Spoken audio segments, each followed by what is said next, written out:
Mari Tok ceritakan kisah negara matahari. Jika Mengele ialah malaikat maut Eropah, maka di Asia muncul Shiro Ishii, Jeneral Jepun, Ketua Unit 731.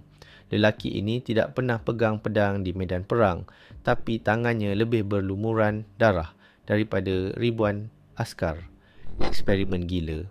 Ishii percaya Jepun mesti kuasai senjata biologi, tawanan perang, rakyat China, Korea, Rusia, bahkan sebahagian rakyat sendiri dijadikan tikus makmal.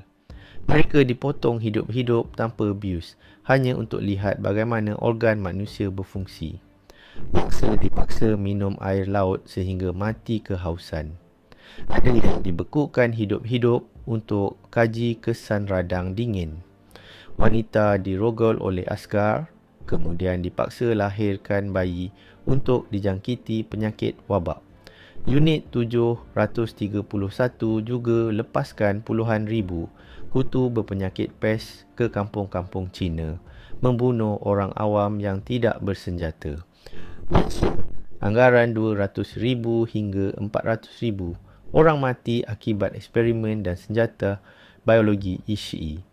Maka ini melebihi jumlah korban bom atom di Hiroshima dan Nagasaki digabungkan hasil kononnya. Ishii kata dia sedang menyumbang kepada ilmu perubatan dan ketenteraan Jepun. Dia mahu cipta senjata biologi paling canggih.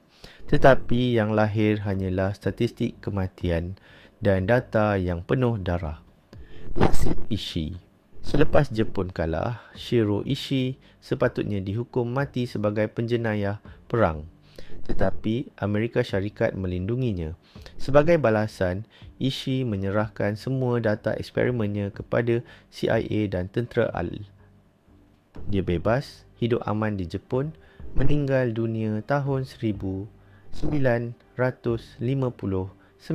kerana sakit tekak. Dunia Barat memanggilnya penyumbang kepada kajian biologi. Orang kata Jepun kalah perang, tapi doktor gilanya menang. Siapa bunuh seorang dihukum, siapa bunuh ratusan ribu diberi perlindungan. Inilah undang-undang dunia.